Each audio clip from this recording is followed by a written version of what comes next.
Sagt der Schaf von dir.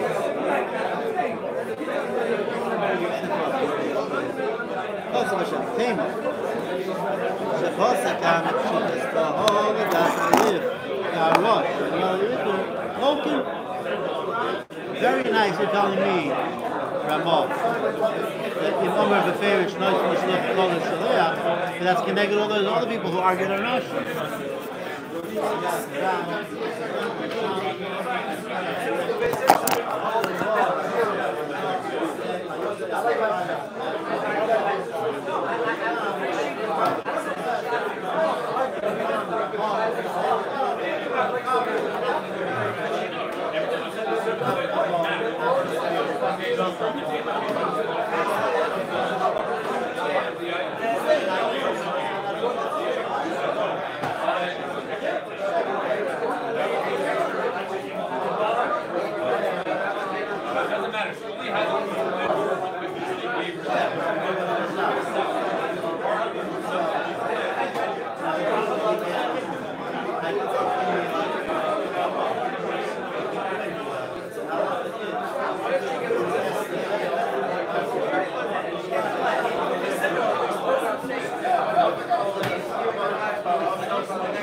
I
don't think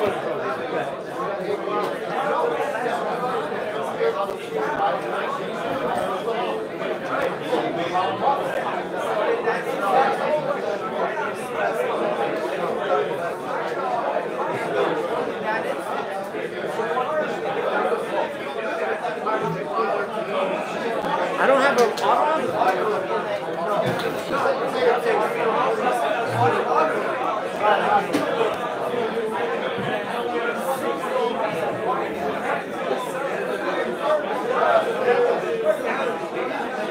Ready to start?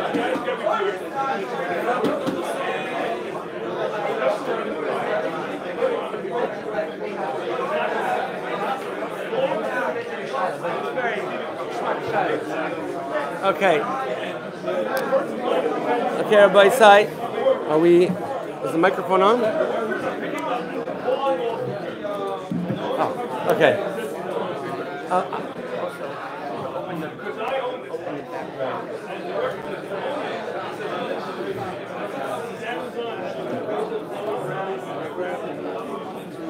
Okay, start? Yeah. Okay, so we want to welcome everybody to this, once again, a Yachikala L'Chavod El. Usually we do it a little differently, but the way everything fell out this year, it worked out to do it this way. And Baruch Hashem, we're able once again to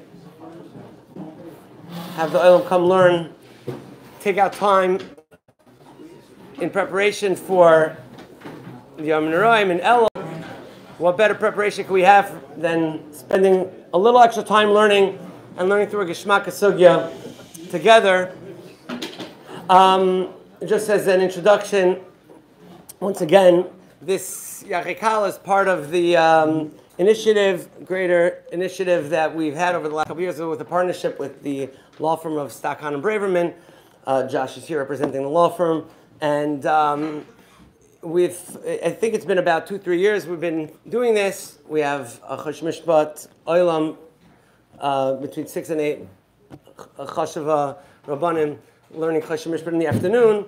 And over the last 2 years, we've been able to really bring out through the many shiurim and programs a lot of awareness of both the Bezdin process and so many shilas that come up in our daily lives and business, with the help of Bezdin Misharim and a lot of the other dayanim that from around the country that have been able to come and direct us. And we've seen a lot of payers from that. People that have shilas, ask the shilas. People that need help from a business perspective have reached out to Josh and to others to help direct them from a legal perspective, how they can navigate through the halacha as well. Very common shilas such as business shtaris and shutfis and ribis and many things that have to be analyzed from a halachic perspective when you're doing business. And we've seen a lot of payers from that, a lot of people having shilas and coming forward, trying to do things the right way. So it's been a tremendous Kiddush Hashem, and we thank our partners for that, and the entire tzibur for the continued support in that. Once again, we have the schus of having Rabbi Kushner come. Last year I had to take a break, a year off from having him. I think he made a simcha last year, Baruch Hashem. And at this time, but it's something we all look forward to having Rabbi Kushner come, whose books we have and many people have benefited from, and of many shiurim over the years. And the ksharim he's developed, people call out and reach out to him. Not that I'm going to get a cell phone, but he's available and has made himself available to us on many occasions through the years. And it's a big kavod to have Rabbi Kushner with us. In addition, I just want to be makdim that we also have a tremendous chus that following Rabbi Kushner's shir, there'll probably be a few questions, kedarkoi, and following that, we have the schus of having Rabbi Moshe Rotberg here, who's coming on behalf of Guard Your Eyes, and he's going to give a gavaldik shir, some very interesting shilas, binyanim of tznius and shmer sanaim that come up in the workplace and come up in a daily, all the time. So I encourage everyone to stay for that. Following his share, we're trying to squeeze 2 days into 1 day. So just everyone, we're gonna give a lot today. Following that, at lunch, there's going to be a presentation from Guard Your Eyes, which is an organization that has askamas for many Rosh Yeshiva and Gedolim, dealing with a lot of issues on the front lines for people in their challenges related to those in Yanim, and they're going to present over there at lunch as well in the house next door. So I encourage everyone to stay till the end, Mr. Hashem, and it should be a source for the tzibur. So with that, it's our kavod to introduce Rabbi Kushner. Thank you very much.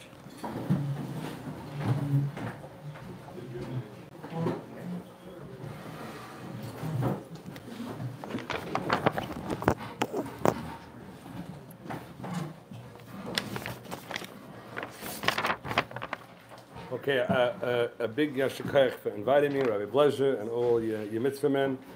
And I recognize a lot of the faces here, and new faces, and Baruch Hashem, every year it's getting harder and harder to find parking. And it was a help weiter. Okay, Rabbi Say, I'm going to start from the Mishnah and the Gemara, and I'm going to focus only on, I'm not going to go through the whole sugya with the Rishonim, because time is limited.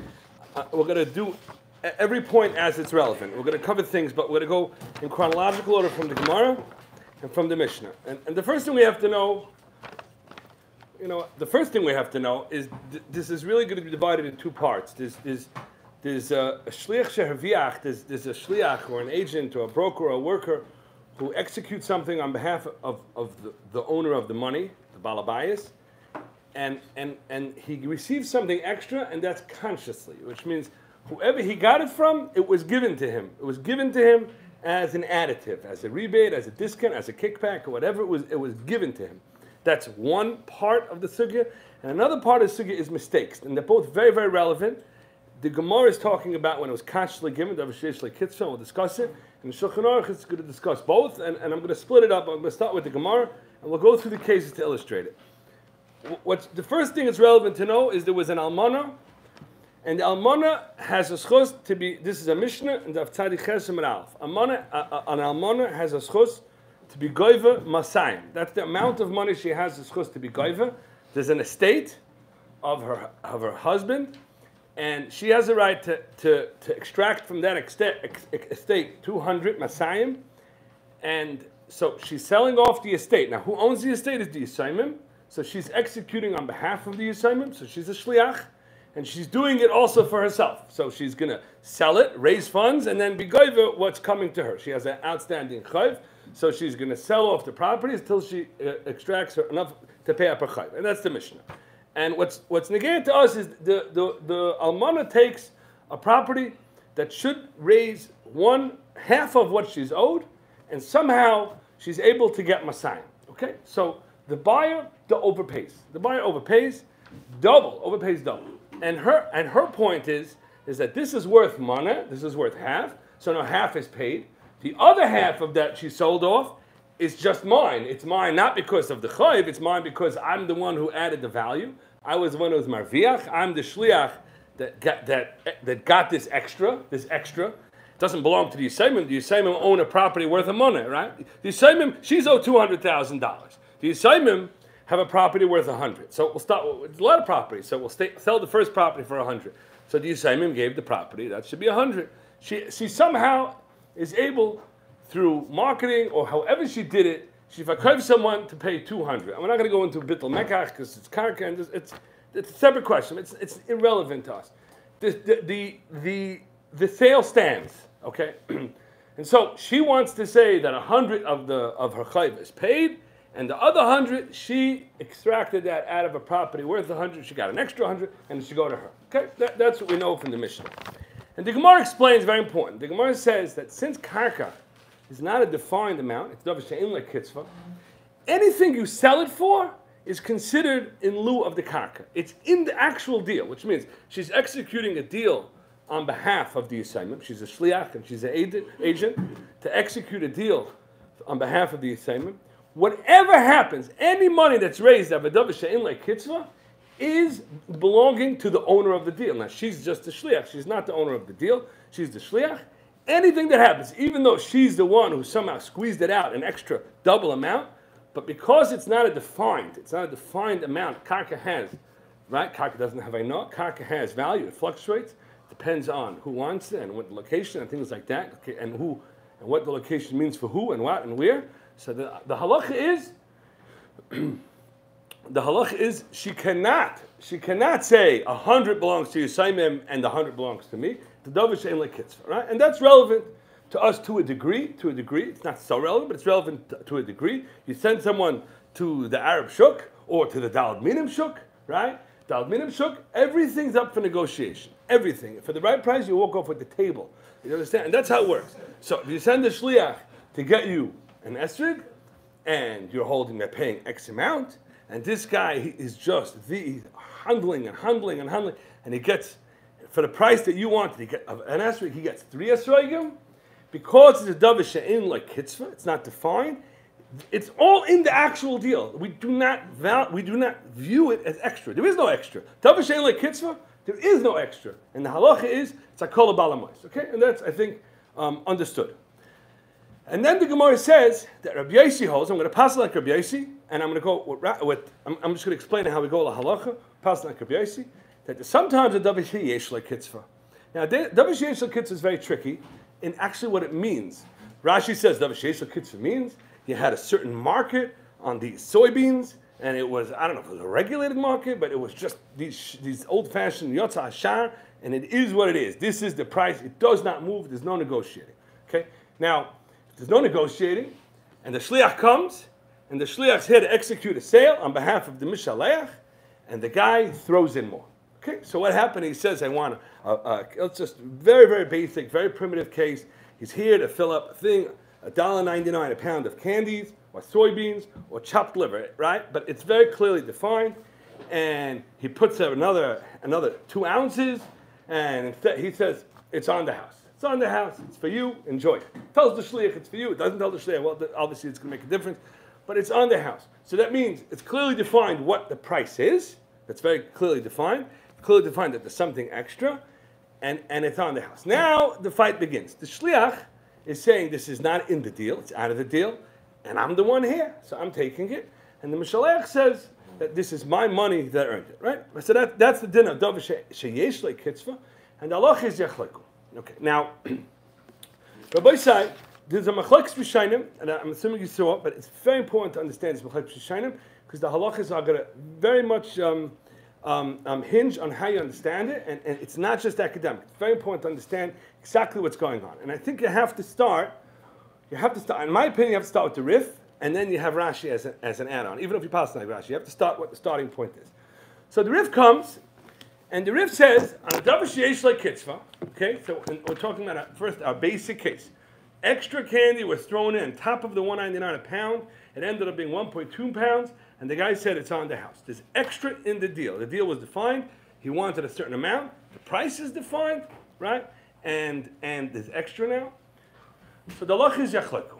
So the Rif says, the reason why the halach is yachleku, hoylu basla l'shliach hana al yedei bal habayis. Since the shliach received hana al yedei bal habayis.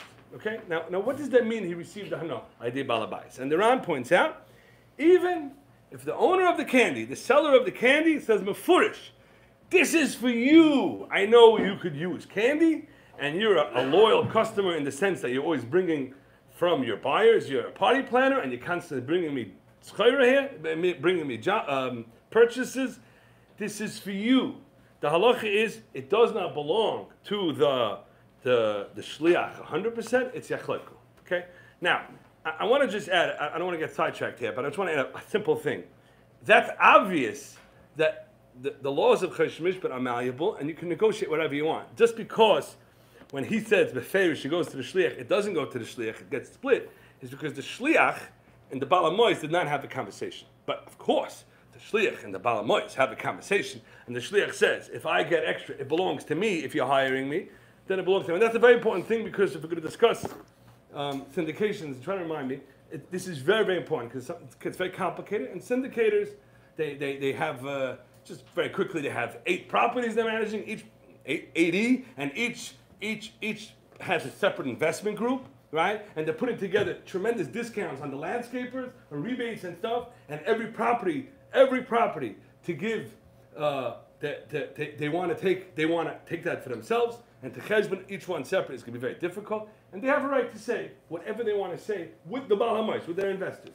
But we're talking about in the absence of such an agreement, and the shaila is after the fact, who gets it, okay? So, okay, that's an important thing, but I can't shtel zich on it. So what happened is, the Rif says, you got shliach, you got money through someone's money. Now, this is a very, very important thing, and I'm going to explain this as best as I can. There's a musig in Talmud Bavli, and it's a very similar musig, it's like a first cousin to this, the way I understand it, is that a person who does business with someone else's money, it belongs to someone else. And that's called oisa schara beparasa shachaver. Understand? Which means, I'm just going to very quickly, what that means is that if I rent a para to someone, and if you rent them and certain things happen, like an oinus, the renter is pater from paying, then the renter goes and lends it to someone else, and on the lending, the person who uses it is chayiv. So really what should happen is the third person should pay the second person keeps the money, doesn't pay the first person because he's pater from the oinus. Okay? The Gemara says no such thing. It's the first person's para. You can't make money on someone else's para. A person can't do that. Now, what that means is as follows. Very, very important. When the shoyl, who's paying for the loss of the behema, what he's doing is he's paying up for the behema. And when you pay for a behema, you pay to the owner of the behema. And the seicher is going to take it as the owner, but he's not the owner. That money has to go to the owner. Very simple thing. Okay? There's such a concept. Now over here, we don't say that. We say achleiku. And I'm going to explain what that means. What happens is that there's a deal, a defined deal, $1.99 a candy, and there's something extra to the deal. What's extra to the deal is extra, but it came because the first person spent money. So the first person's money created another value, but not by itself. How did it create value? Because I did something. I went there, and I'm loyal to the thing. So it's a collaboration. It's literally a collaboration. Chazal look at it like an inherent shutfis, which means I take your money, and I make your money make more money. That's it. So who earned the money? 2 people. The money itself creates more money. The value of the money being spent in this store creates an added value, and I'm the one who executed it. And it looks exactly like a shutfis, like people working, and there's an investor. It's an inherent thing that Chazal understood. I'm creating money with your money, right? If I'm creating money with your money, then the halacha is it's yachleku. Okay, so that's a very important thing from the Rif. Rabbi say, it's important to understand this because this would knock out a lot of the cases. I don't have the thing, but one of them we should go through this. It says discounts, freebies, and kickbacks. Okay, so we're going to work backwards. Now, there's something called a kickback. A kickback to discuss the halachas on kickbacks is really a separate yachikala, but we're just going to focus on one thing, and that is as follows. I hire a shliach, like a party planner, like a decorator, or a lawyer to buy me a house, okay? And now he says, it's time, the lawyer says, it's time, you need title. So I say, okay, so find a title company that you think is competent. So he finds a title company he thinks is competent. He also has it worked out that the title company gives him $300 for every time he sends a deal to him. Okay, so he's executing a sale on behalf of me, and he's receiving something back from the sale, essentially, from the sale, because from the money of the sale goes to the title, and the title flows back to him. Okay, I tell a party planner, order me invitations. Okay, so the invitations have a rate, $1,000 for his invitations, and then $200 extra comes back to the party planner. Okay, that's how it works. And we call it a kickback. Okay, and then there's a decorator, and the decorator is ordering couches, and money's coming back. Now, this is very, very problematic in the halacha. And the reason why it's problematic, Ma'aver Rabbi Say, is because I am paying the party planner, I'm paying the decorator, and if I'm paying them, they're supposed to be really working for me and finding the best deal for me, and I'm paying them a full rate for that. And I'm not paying them to figure out where they can get the biggest kickback. And this probably would go into something called the Eitzah She'ena Higenes, right? And it might even be more than that, depending on exactly what's going on. But this is not our sugya. Ma'aver Rabbi Say, the kickback comes back. You bought the couch, you bought the invitations, she bought it for you, and she gets something extra back. Whose money is that? Whose money is that? And the answer is very simple. It belongs to the party planner. It belongs to the decorator. Because they're being paid to do something. They're being paid a finder's fee. It's a referral fee. It's not money earning money. It's my work. If I work in someone's field, right, and he pays me, the guy who owns the field can't come back and say, I get half of your money because it's my money that you're working in, right? That's ludicrous, totally ludicrous. And if I have a real estate agent who sells a house, okay, so then the buyer is giving money, the money goes to the seller, 3% goes to the agent. And now the buyer knocks on the door and says, you just made money from my money. Where do you think you got the money from? If I don't send the money to buy the house, there's no money. I want half of your commission of 3%, right? What's the answer to that? The answer to that is, I got paid to do a job. The job is a sarser, a shadchan, that's the job. The negotiated kickbacks, when the lawyer is taking money from the title agency to refer to them, that's what they're taking money for. They're taking money for a defined job. It's called a finder's fee, right? That's what it is. You're an agent. You're getting paid as an agent, right? And that's, I think, very clear, very, very clear.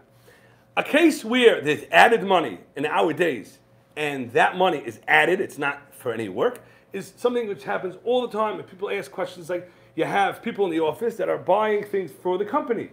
And so we need more computers. We need more printers. So she gets a link from whoever it is in IT, order this, order this, order this from Amazon. Okay. So instead of ordering this and this and this from Amazon, they first log into their affiliate marketing account, which will give them 6% back, 6% back, right? And so that's their account. They don't have to do that. There's no way they have to do that. They do not have to do that. No one's saying they have to do that, but they did it. So they log into their affiliate marketing account, and then for the next 24 hours, everything they buy from Amazon gives them 6% back from Amazon.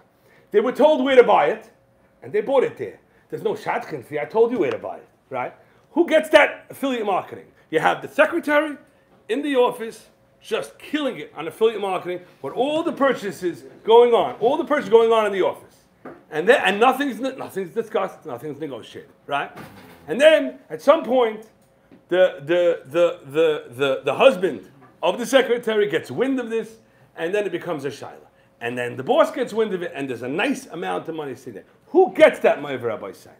So the halakha is like this. I went And when I bought it, I made that the buying, the spending, the money of the company, I created more value. I created more value from the money of the company. The money of the company, they're buying a printer, it would cost X amount, I'm getting money back. I'm creating money with the money of the boss. I'm creating money with the money of the company. And says the Rif, that's Yachleiku. And why is the Yachleiku? Again, it's a collaboration. It takes two to create this money. It takes me to log into my affiliate marketing. I don't have to do that.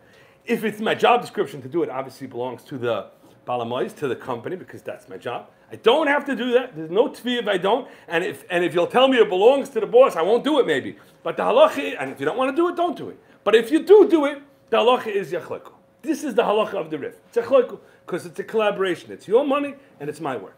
Now comes Rashi, and Rashi says that the yachleiku is because it's a suffix. It's a suffix who the person who gave the extra. Let's just stay on this case for a second, like in Amazon. Who did they mean to give it to? And if you have an affiliate marketing account, they only know about you, and they definitely meant to give it to you. There's no question about it. And so Rashi would hold, if it's beferish mamish, that I want it to go to the shliach, then the shliach gets it. So Rashi doesn't have this whole shtickle Torah that it's a collaboration. A person has a right to give his money to whoever he wants to, because it's extra. He can give it to whoever he wants. If he wants to give it to Baal Mais, it goes to Baal Mais. If he wants to give it to the shliach, it goes to the shliach. We don't know, it's yachleiku. If we don't know why it's yachleiku, it should be a muchzik to the shliach. So it's a good question, but it's a quick answer, because the shliach is a shliach. He's holding it for the Baal Mois. So there is no muchzik. It's me as a representative of him, or not a representative of him. So it's one of the two, but the fact that I'm holding it is worthless, because if I'm a representative of him, then he's holding it, because the shliach is holding it for one of them, right? Either for himself or for someone else. So halacha is yachleiku. Okay, so that's I think pretty clear. Yes. Okay. Now, what's going to happen in the case of affiliate marketing, or in the case where, and this is also a very, very common shaila, is you have people that are buying things on behalf of the company, and they could do two ways. They could use the company card. The company card does not have a good reward program. It doesn't have anything. It's a debit card. They can use their own card, their Amex. They're getting juicy points, and then they're getting expense back.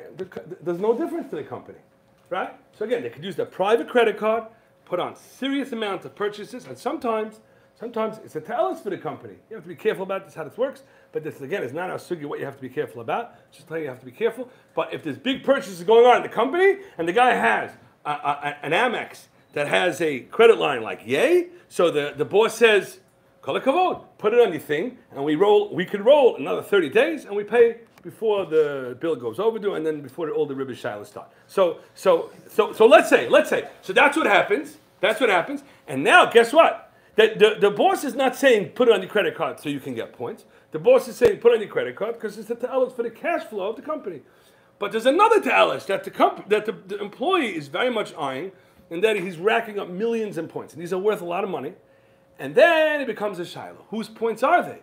Right? So we would say, so what would the Olam say? So l'chayr we would say, it's a machlokes, the Rif, and Rashi, right? Correct? Pledge Rif and Rashi. The Rif would say, you're using the money of the company to pay, and in Amex, you get the points when you pay, and it might be relevant, it might not, but I think in Amex it's clear. You get the money not when it's charged, but when you pay, and you're paying with the money of the company money. So their money is earning points, their money, and they're paying direct, not your money. I'm saying generally these are grace bills, these are 6-digit bills. The company is paying direct the Amex bill, so the company money is earning points. And it's being done with the shlichus and the collaboration of the poil, and the Rif would hold it yachleiku. And what would Rashi hold, Rabbi Yosef? He might not pay. Who might not pay? The company might not pay the company might not pay. So this is a public service announcement that you might not want to do it unless you know the guy will pay, and you're 100% right. You're 100% right. And if they don't pay, it gets very messy very fast. And I've seen it many times. You're 100% right. So you make sure that they're going to pay. True. No, he's saying that the risk that you're taking... It's not going to have that should negate. Yeah. There's a value to it. I'm taking a risk. I understand, but that doesn't come into the cheshbon. There's still something added, and they did pay. Okay, fine. And you're going to be mishayar that this equals this? Okay, fine. So it's a separate curveball you threw. It's not a terrible curveball. But I'm just going to try to keep things steady. I'm not saying you're wrong. I want to just keep things on the basic premise of how you would look at it. Now, Rabbi say, the passage would be like Rashi, the owner of the credit card account is who gets the points because they're the only person who exists in the world of Amex. It could be they have a problem what you're doing if they know what you're doing, so for sure it would only go to the person. And I've heard, this is Negea, again, this is Negea real serious, these things add up. Because until the Shaila becomes Negea, it's been going on for years, and there's serious amount of money added up. Millions and millions of points. And I'm going to tell you what I heard from my father-in-law, Shlomo Miller, and I could, if I had more time, I would go more into the sugya and prove it, but it's like this. It's 100% like this. Moev Rabbi says Shlita, I'm going to explain Rashi. Rashi, be a soidoi, is masking to the Rif. Be a soidoi, that if a person goes and uses your money and my work and we create a value, it belongs to both of us. But Rashi holds that if I go voluntarily, meaning the giver of the candy, we'll go back to the candy, primitive example. He doesn't, so there's a collaboration here. But there's also the owner of the store we have to cheshbon. And he says, guess what? I don't have to give it. I'm in control over here. If you say it goes to him, I'm not giving it. How do you like that? It's mine to give, and if it's mine to give, it's mine to decide who gets it. That's how it is. Moev Rabbi says Shlita, if there's a situation like a credit card where there is no choice, you could mun the points. You could 100% mun it. The credit card company has to give points. And if you go to the affiliate marketing link in Amazon, Amazon must pay 6%. It's a very interesting case. You have the money buying the printer, that's the mekach. The money buying the printer earns an affiliate case, so that's the money creating more money. It's added, but it's not voluntary. It's not voluntary. Now, comes Amazon and says, we want to give it to the shliach. They could say what they want. They have no jurisdiction over here. They have to give it. It goes to the rightful owner. Who's the rightful owner? The rightful owner says the Rif is Yachleku. That's it. Very, very clear. And this would turn a lot of the sugya on its head. That's why it's very important to understand what exactly is happening. And how do we know that I'm sorry? Credit cards, they say they reserve the right to change the cardholder agreement. They do moving forward, but not backwards.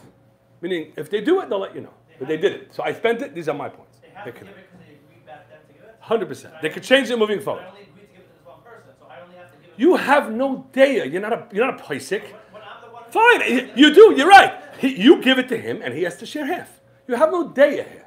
You push it, have no daya. There's a said I'm going to give you a sweet, so now you have to give it. You said Okay. now it doesn't make a difference. For you. Imagine in the halacha, I'm going to tell you something. Imagine in the halacha, I have a shutvis with someone. It's really a shutvis, okay? And we're buying it, and the company's card is under my name, and it's being bought for the shutvis. Everything we do belongs to the shutvis, a real shutvis, not just this collaboration. Everything belongs to the shutvis. Now, the credit card comes and says, we want only one shutvis to get it. You have no daya here. You can't go this wegen choshen mishpat.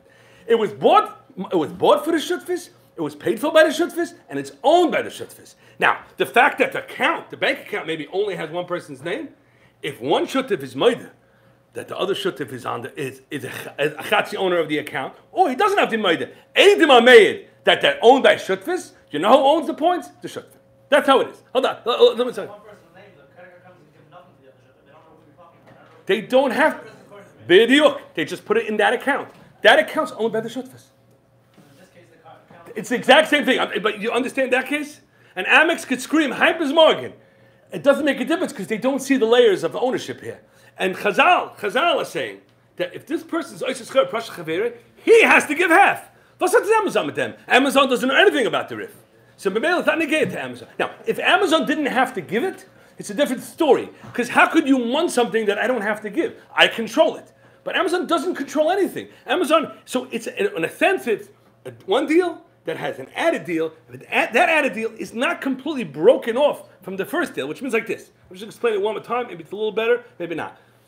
Rashi's saying that even though there's a theory that money that creates more money is a collaboration that belongs to both of them, the fact that I don't have to give it, it breaks it off from the deal. It's not connected to the deal because I don't have to give it. And I hope we're going to be able to go right there, and we'll see this svara mafurish and taisus in a different case, but it's very, very much the same type of svara. The fact that Amazon doesn't have to give it, Rashi holds that breaks it off from the deal. They could just pull the whole thing. They don't have to pay it. And the guy doesn't have to give the candy. So that disconnects it from the money earning the money. But if they can't disconnect it, then the money earned the money. That's the way it is. And then it's fine. And how do I know that this is true? So really, if you have a chance to go through the Taz, you'll see it. You'll see that Rashi, the Taz says this is true, and there are other ayahs in Taisus, but it's going to be way too complicated. But this is the way it is. I'm sorry? A prearranged kickback, I don't think it has anything to do with the sugya. You pay paid for work. Yeah. In the case of For a different reason, it has nothing to do with it. In the case of the lawyer and Yeah. the party planner and the lawyer are certainly getting a fee to provide the service. Correct. And if the party planner is getting a kickback from the invitation guy, he's not going to be sensitive to try to get the best deal Absolutely. for his client. Totally unethical. Couldn't agree with you more. It's a very big problem. It's what we call an Eitzah She'ena Higenes. Eitzah She'ena Higenes is Asa Deraisa, which means if I come to you and I really want to buy your house, and you're thinking about selling, but I don't have money to buy it, so I'm convincing you say, should I sell? I say, don't sell. And really, it's the best time to sell. I say, don't sell because I'll have money later. That's Asa Deraisa. It's Eitzah She'ena Higenes. I'm being unterweltlicher because I have negias, and I'm not disclosing my negias. Okay. In this case, not only is Eitzah Higenes, Mistam, it's also a ganef, because I'm paying you for Eitzah Higenes. What is a party planner? What is a decorator? A lot of things, but but one of the things is you're supposed to be miyayitz me. Miyayitz me Eitzah Higenes as opposed to Eitzah Higenes. Eitzah Higenes is free. Eitzah Higenes is where it costs money. A good Eitzah, right? You're giving me bad Eitzahs and I'm paying for you. So Mistam, it's a ganef too, right? I am not condoning this behavior whatsoever. I'm simply saying you do not have a schus in that money. That's what I'm saying. The kickback itself has not you don't have a schus. Maybe you do, maybe you don't. I'm simply saying a very simple thing. It has nothing to do with our sugya. And many times when people learn ksubis, tzadiches, and kuf pei gimel, they start running to kickbacks. And it's my belief that it has nothing to do with kickbacks. You understand? I want to give you an example. I'm sorry, I didn't get your name, but imagine there's a lawyer, okay? Now, a lawyer there's only 2 to 3 title companies around that the ilm uses, be'ikr, and maybe one of them is not. So, very few, right? Now, what happens if he's happy using one? He's legitimate happy.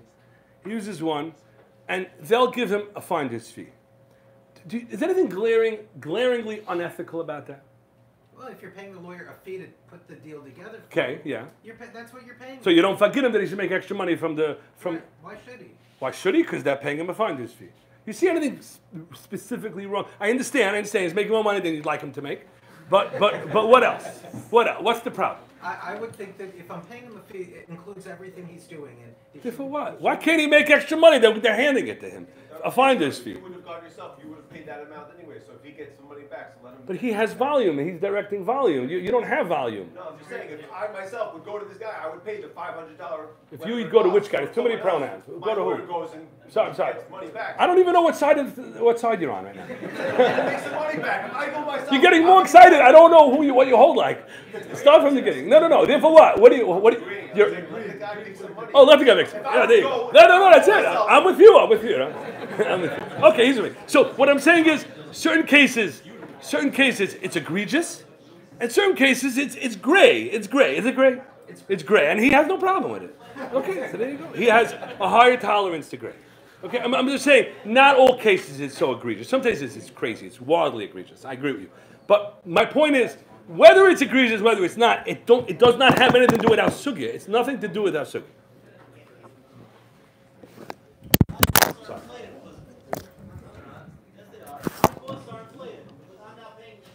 Who's called? Who are you? I'm the buyer. I'm buying the house. Yeah. The real estate agent. He's getting a kickback from the title company. I'm paying the title company. The title company's paying him. So they have another employee that I don't know about. I know they have 7 employees working for them. I'm willing to cover the 7 employees. I'm not willing to pay for the agent that I don't know. If you know about title, the reason why title is so rife for kickbacks is because these prices are very much controlled. It's not inflated. Okay, let's say it's not inflated, because it's not inflated. They're very much controlled. Understand? And there's a reason why any development that uses them, they get Arabs and stuff. It's built like that. They can't go cheaper. It's the way it is. It's the way it is. So let's say it's not inflated. I'm saying, so really, I could make an argument that it's not good. I'm not saying, but ultimately, he's saying that it's the right title company. But he's negei b'davar. Right? Now, I could also take, before a bezin comes in, before a yishuv bezin, I have a right to say, I will take a bribe from you, and I will be 100% impartial, right? But that Torah says you can't do that. You have nigiyas. So it's a slippery slope because he does have nigiyas. He does have nigiyas. And when there's going to be an issue with his title company, he's not walking away so fast from that money to go to the next one and in the best interest of his client, right? So I do think there's a gray ethical area. I do agree with you. It's a slippery slope, and it doesn't smell right. He's okay with it, but we're not okay with it. Why no right? obligation okay, keep the money, but why no obligation to This is a dispose? different Yachikala. Why not to That's talking about the ethical part. The ethical, Yeah, we have to just firewall this discussion. Okay. We're simply saying it's nothing to do with our sukkah. That's it. If you agree with me, we can move on. I have only 3 categories. Go ahead. Discounts, freebies, and kickbacks. I knocked off kickbacks. I only have 2 left. Okay.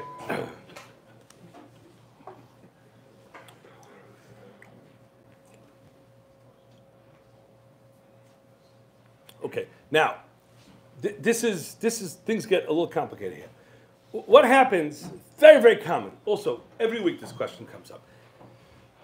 The contractors, most of them, they charge cost plus, okay? So the owner of the house, the builder, not the builder, but the person whose house is being built, he's gonna pay all the expenses of the house, that's called cost, okay? And then plus 60, whatever the fee is. A fee on top of that, $75,000. The contractor gets a flat fee, so it's like a coblin, right? And then the cost. Okay, now what happens when he goes to Home Depot? Now Home Depot has a cost.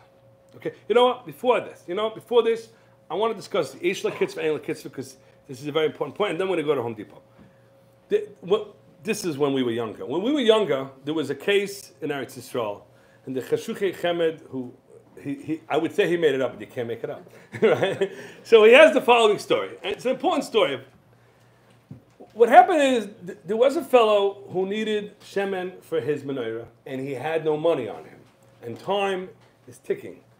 It's becoming the Zman, and lighting on the Zman is very, very important to him. So there was in Zichron Moshe a guy selling oil in those boxes, 18 shkolim. 18 shkolim, bakbuk shemen. Okay. And he flipped around the thing and he wrote 20 shkolim. And people continued buying. Okay? He's adding 2 shkolim.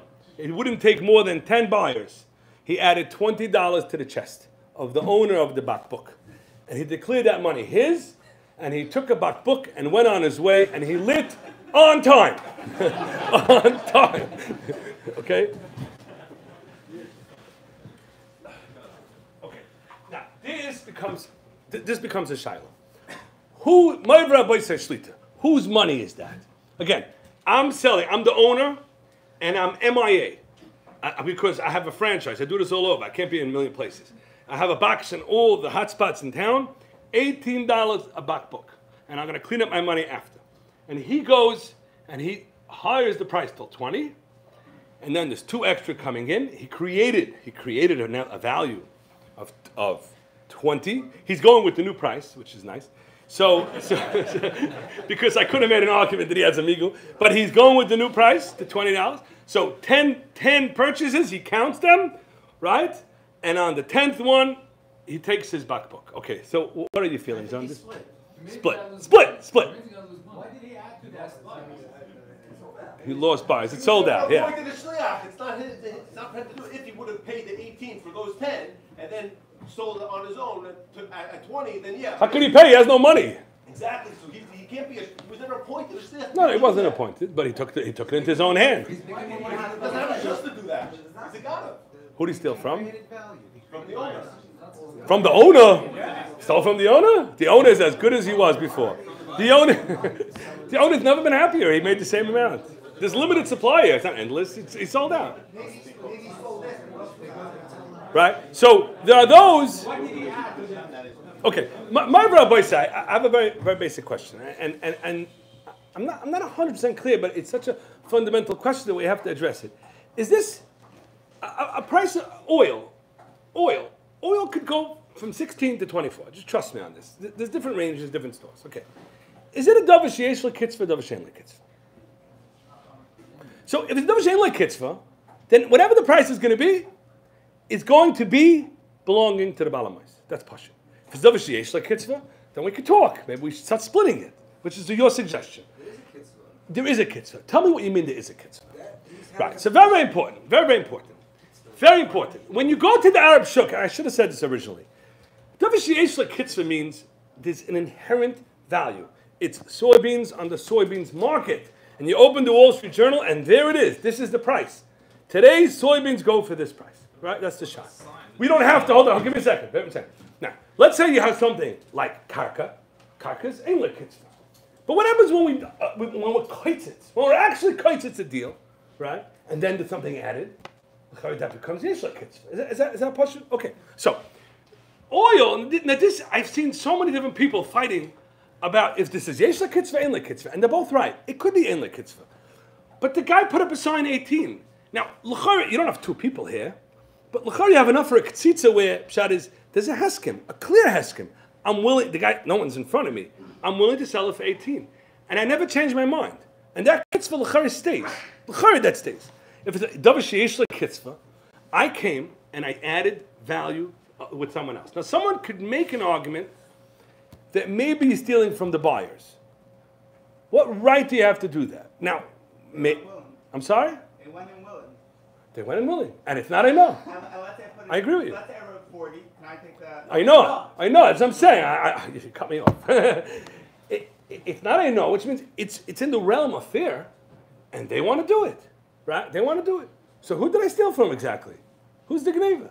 So right? If it would be Ein like Kitzvah, where Pshat is, I don't even know how it would be Ein like Kitzvah. The guy put up a sign. What's he going to write? Kafi, what the market's going? It wouldn't work like that. He put a sign. He's kotzatz. He's pushing kotzatz. When you look in Rashi, and this is very important, when you look in Rashi, Rashi says, Ein like Kitzvah are certain type of items. Yesh like Kitzvah are certain type of items, right? Those are type of items, meaning without a ktitza. So if you have a talus, right, even if a person goes below what the rate is, that's considered in the norm. That's the sale price. When you have a soybean, even if we're not kaitzitz and then going under the rate of the soybeans of the Wall Street Journal is davar sheyesh kitzvah. That's a matana. But even if you have an elek kitzvah, if you're katzatz, that's the end of it. So if you go to the Arab shuk or to the Daled Minim shuk, right, and you're such a good customer that after you negotiate, right, we said already, Daled Minim, it's ain't like kitzvah. Everything goes to the Lal Mois. And that's true. That is true. But what happens after you negotiate? And the guy's so happy with how much business you brought, he throws in a set of adasim. Who gets those adasim, my Rabbi Yosef Shlita? Who gets those adasim? You can't just declare the whole Arab shuk, the whole Daled Minim shuk as a ain't like kitzvah. There was a kitzvah. We negotiated a price. And then there's an added thing. That added thing, l'char is yechlek. I think that's posh. Okay. Now, back, okay. So, yeah, so he has to have enough. So, it's half geganvit and half not geganvit. So, just use half. And then go bring it back. Half of it is begneva. No, it's half belongs to Yenim and half belongs to him. That's the chayr. What would happen? Hold on. And what about? And there's no awareness b'chal the bailam, so it would be like that. Bein l'Rashi, bein l'Derif. It would be yachleiku. I do believe it's yachleiku. Never gave it to shliach. I know it's a wild story. He's a self-appointed. Why should he not get it? He created a value. What's your? Tell me what's bothering you. I went, and yet he took the initiative. When the shliach goes and he executes a sale, he then goes and on his own initiative creates value. It's because he executed the sale. No, he was given it. A shliach executes a sale, and then on his own initiative he creates value, and he creates value with the Baal Habayis' money, and he was never told to do that. If he was told to do that, it all goes to Baal Habayis, right? That's pashut. He creates value, so he goes and he buys on Amazon. He's just a shliach to buy straight on Amazon. He creates value by going through an affiliate marketing website, and now the added value is yechleiku. This guy went, and he only created value. But it was a choice. What? He did it with What do you mean the money was given to the Baal Habayis? The matana was given to the Baal Habayis. I sent the mail to the Baal Habayis. This extra. The shliach is I caused that back. Yeah. Who cares where it was sent? Yeah, maybe, but it wasn't. You think he has to sit there and collect it? You mean? Well, he can't give it to the merchant. Okay, so he sits and collects it. It's better. It doesn't. L'chara, it's not his. I mean, it's sitting in a box. It's not a chutz mishtameres. Okay, fine. Yeah, this is clear. It's a very clear. It's a very important point. Very important point. Ma'avra Baisai, we're going back to Home Depot. I'm going back to Home Depot right now. So what happens is the contractors are shliach to buy things on behalf of the person building the house, and it's cost plus. Fine, so it's a shliach. Now what happens is they go and they get discounts that no one else gets besides contracted discounts because they have accounts. Now maybe one can make an argument that that's the cost for contractors, and a guy doesn't have a contractor account. It's an egregious pshia. You should have it, but I think that's probably a quantum leap. The contractor has a right to go and buy in Home Depot at the price, or I'm just whatever the case is. Or even if there is like that, there's tiers, and this guy's a big buyer, and he has a higher tier. Bottom line is he's getting a high discount from Home Depot. Okay, now who gets the discount? Who gets the discount? Why would it be different than an affiliate? Oh, it's very different because it's less paid. You saw Shulchan Aruch? So you're saying the same as affiliate. Affiliate link, money comes back, which means we have a clean sale, $100 for the watch, clean, done, money comes tumbling back. New money, added money, very clearly defined, very clear. Okay, so we're going to go, in Shulchan Aruch there's a case. I'm starting to a case. This is very, very important, everybody say. In Shulchan Aruch there's a case. And the case is like this. A person owed money to a guy. He sent a shliach to pay the money.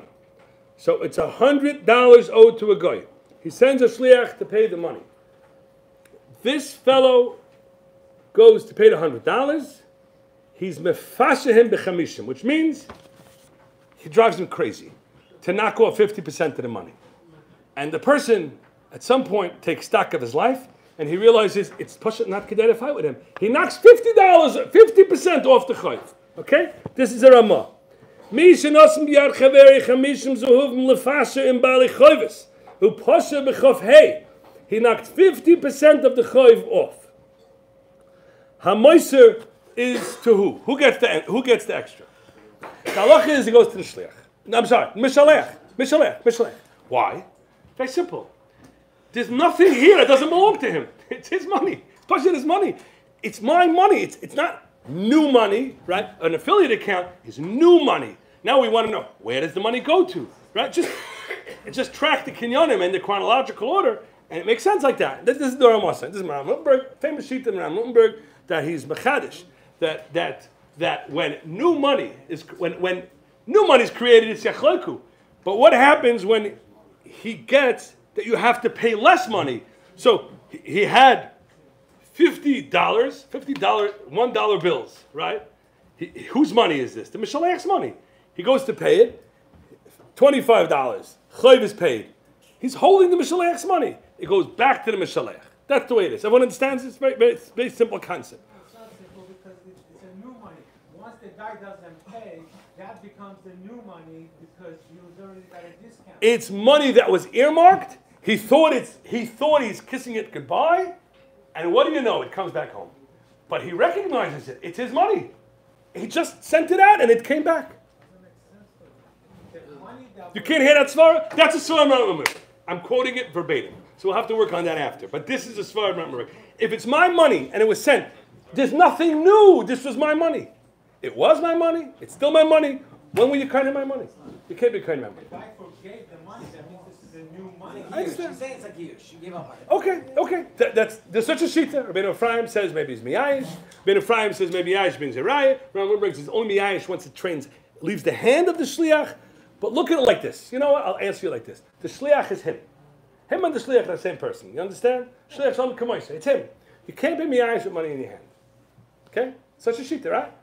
Sugi chavav in Bamitzir. You can't be miyayish with money you're holding. You can never do that. And he's holding the money. His shliach's holding for him. It's his money. That's the way it is. Okay? Fine. Rabbi Yosef. So what happens? What happens in this case of Home Depot? What happens in Home Depot? The guy comes. He's buying 10 boards. Each board should be $1. $10. That's the rate. He gets it for $9. But the person would pay for $9. Now, there's an extra $1. Who owns $1? The halacha is, it's yachleku. And why is it different? The reason why it's different, you understand? The contract gives you a price, $5,000. Doesn't give a price. You don't know what he's paying for the material. No, it doesn't give a Tells price. you, this is what the job costs. Not how it works in Lakewood. And in Lakewood, there's more building than I think. Well, now we're catching up here. I see some new houses going up. But this is the contracting capital of the world right now. The way it works is cost plus. So that means whatever it costs, you have to pay, and then you pay me for the fact that I'm your contract. So Okay? doesn't the owner get to see the receipts? Here, let me see the receipts. Right. So he sees it, he got a discount. She's got a discount. Yeah. Who gets the money for the discount? It's cost. The cost was. So if you saw Rashi, Pay for the contractor. Why should the contractor get the discount? why should he? Yeah? Why should he? He's paying for the Okay. cost of labor. Let me ask you a question. Charge me more. Understood. Understood. Listen. It's davar sheyesh l'kitzvah and l'kitzvah. I'm asking a question. It's yesh l'kitzvah, right? Yesh l'kitzvah. Okay. If you look at Rashi, when Rashi describes the case of yesh l'kitzvah and l'kitzvah, one of the cases is he's buying something and they were moisef in the midah, and one of the cases is he's moisel. What does moisel means? You got the same amount for cheaper. And Rashi says it's the same sugya. So I'm going to explain why. But so far we kind of have a contradiction. I hope I'm not confusing everyone. What's the kitzvah? The discounted rate or the regular? It's a kitzvah under the regular rate. There's a regular price, It's and then not the anything less than that is contractor's the kitzvah. contract. Contractor's kitzvah is 10%. I don't have my own kitzvah going. That's my money. That's my money. Discount, right? Every shliach will say that. The rate is what the rate of everyone without my. When we go into a store nowadays, there's a kitzvah, right? Right. We go What to is the Depot, there's what is the kitzvah? The sign, $1 or 2x4. different sign.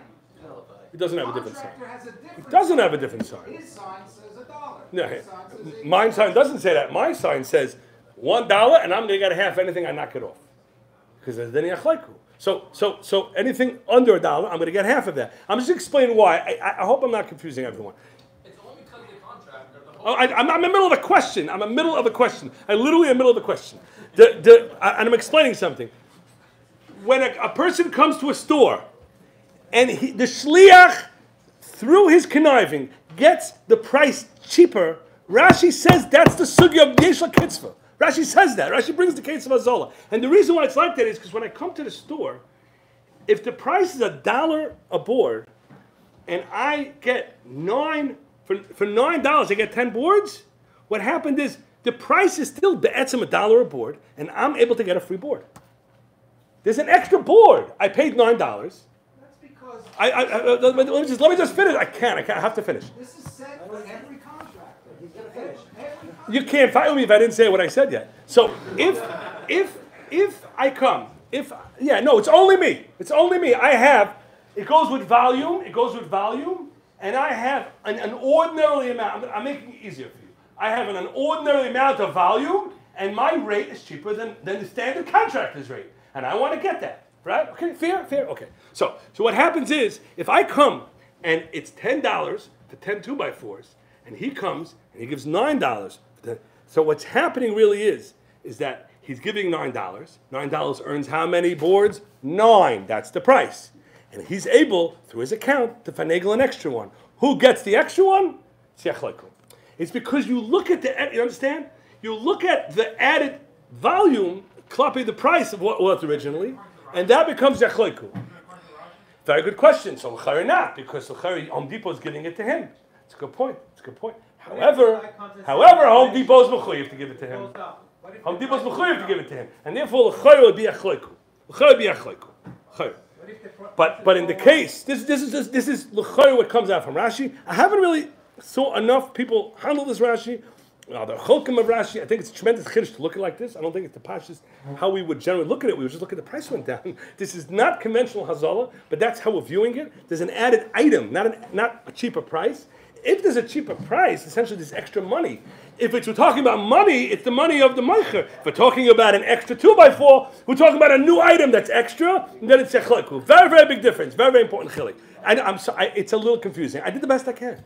If you make a deal with the contractor, Yeah. you say you like what they do, You pay me for the I labor, wanna tell you or something. whatever I buy the merchandise for. So the agreement is whatever I buy the merchandise for. There's no- If you have a discount, that's my price. In a My perfect price. world, It's not your price. yeah, I hear what you're I'm saying. doing it. You buy cost. In whatever a you buy. perfect world, we could sit and talk out everything. But no one does that. All we just say is cost plus. Now, Cost, okay. yeah. So that's Yeah? my cost. That's your cost. 'Cause you have- Okay, and if I'm the cousin, I'm a first cousin at Home Depot. I'm a first cousin with Home Depot. And I get 50% off. You should get 50% off. Why not? He's giving it on me, not for you. You can't hear that? Oh, this was such a wonderful entire. We had two mechatanim, and two mechatanim. Oh, it's great. This is how they met. No, this is not how they met. This is the first time they really met. So they bought furniture, and they're splitting it. They're splitting it. $5,000. They're going to split $5,000, $2,500 each, and the guy comes to buy it for the mechatanim. One of the mechatanim go in, and he's taking cousins with the furniture seller.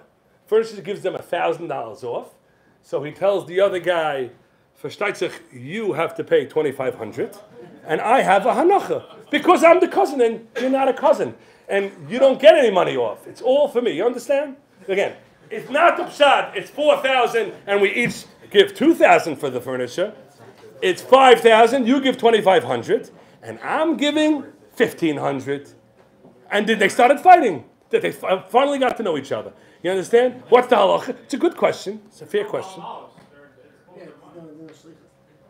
It's a different type of question. I don't think it's mamish this sugya. It's just, it reminds me of this. It would make a difference if the Mukhadim paid the 2,500 and the guy Could gave be. $1,000. Could be. I really can fear ice. We didn't get the toys. My Rabbi says Shlita. There's another sugya. That's the sugya of Midaita. There's another sugya. It's taking 8 minutes. There's another sugya of toys. Okay, very, very important. You're sitting behind the counter. You're the cash register. A guy comes in. He comes in and he pays. He pays more money than he should pay, and he leaves. I had this case. A guy sells watches in Manhattan. Very expensive watches, 6 digits. Very, very expensive. Person came in, different nationality, and he paid. And this is a business that goes in cash. He gave one rubber band too many, $10,000 extra, $10,000 extra. And the guy called me. Who gets the $10,000 extra? The person behind the counter, the owner of the watch store. Good question, right? Very simple. It's extra. We hold like the re. It has nothing to do with the deal. It's a mistake in cheshbon. Mistake in cheshbon, it goes to the shliach. The shliach, however, that's what I pass. That's what we pass. We don't pass on Gabinat. Shulchan Aruch does not pass on Gabinat. Very good. Very good. Wow. Amazing. So, the halacha is like I said. It's in Kuf Pei Gimel, and everyone can check it up themselves. The halacha is by toys. It's you go through that in Chef you'll see that. The shliach keeps it. What always happens? The shliach takes it, puts it in the safe, and calls the shayla, and then it's too late. Now it's a chatzim mishtameres, and the halacha is once it's in his hand, it's too late. First they go, where's the money? I put it in there. Okay, it's not your money. So, Rabbi said, yes, the murdik kasha.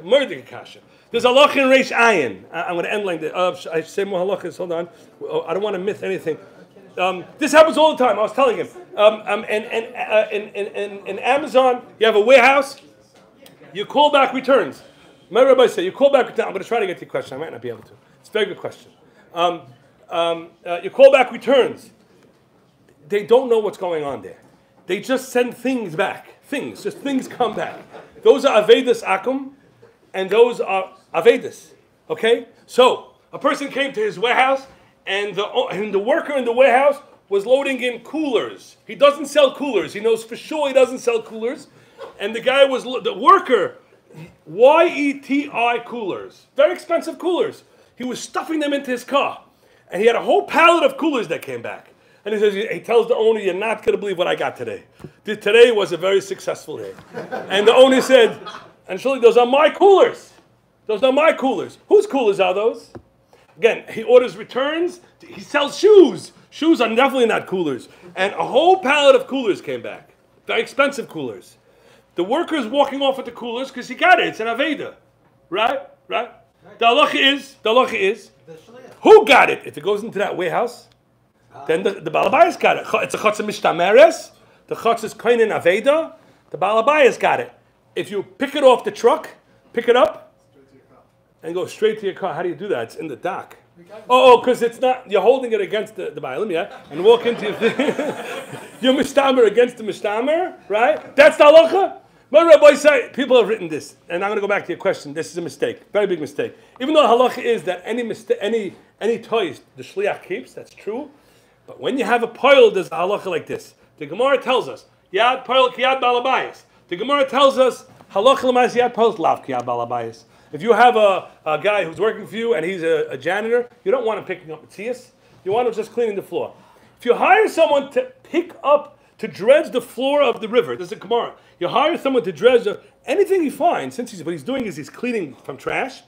Even though you don't notice a present, any presents he finds belongs to the balabayis. Because I'm not asking him to stop, I'm asking him to pick it up. If I'm hiring you, bring in the cash that people give you and put it in the cash register, then versteht sich that the metzias are included. I'm not saying only the money belongs to me, not the money doesn't belong to me. The money doesn't belong to you, it belongs to you, and you should keep it. Of course not.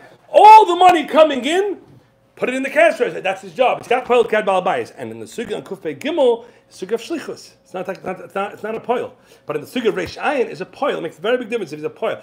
The halacha would be, Ma'aver Aboisai, is the person who's unloading that truck in the Amazon warehouse, no matter what he does, and people have tried such interesting things, they've denounced their ownership, they're denounced their employment for a minute. It does not make, you cannot do that. It's your job to do this. What's your job? Unload the schayra. Just whatever it is, unload it and put it in the warehouse. Whether it's, and we'll figure it out after that. So you're doing an ounce poil. You're doing an ounce poil, you can't pick it up. Now ounce poil, that's going to be ounce poil, can't balabayis. If your job is a cash register, take the money and put it in. Don't sit and think about whose money. It's all mine. Take the money and put it in. And then the halacha is it belongs to Baba. If you have a shliach, he's not a poil. It's a different case. All right, my rabbi said, you've been wonderful, shkayach. I thought we couldn't do it. Rabbi Rappert will speak in 5 minutes.